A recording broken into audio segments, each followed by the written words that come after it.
आप सभी भाई बहनों का धर्म दर्शन की ज्ञान संदेश कक्षा में एक बार फिर स्वागत है। आज की चर्चा पाप कर्मों से एक भय से संबंधित स्थितियों पर करने जा रहे हैं।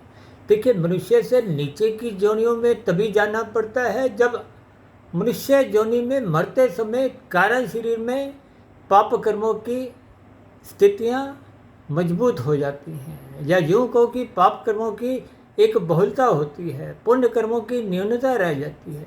अब नीचे की देखिए 80 लाख प्रकार की योनियों में ऐसी कितनी ही योनियाँ हैं जिनके आप और हम नाम सुनकर भी कांप उठते हैं, भयभीत हो उठते हैं।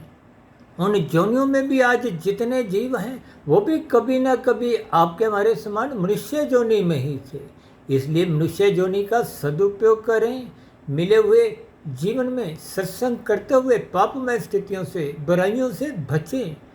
अन्यथा ज्ञान के अभाव में, सत्संग के अभाव में जब मनुष्य विषय भोगों की लत में ही खोया रहता है तो फिर ऐसी स्थितियाँ कब मनुष्य को तमोगुण में गिराते हुए पाप कर्म करवा जाती हैं। यानी कि मनुष्य भले ही नीचे की योनियों के नाम सुनकर भयभीत कांप उठता हो, लेकिन पाप कर्म करने से भयभीत नहीं होता। कहीं भी किसी भी प्रकार की उसमें कोई कमजोरी नहीं आती। इस विडंबना पर, इस स्थितियों पर आप ईमानदारी से चिंतन करें ताकि मिला हुआ जीवन पापमय स्थितियों से गुजरने से बच जाए।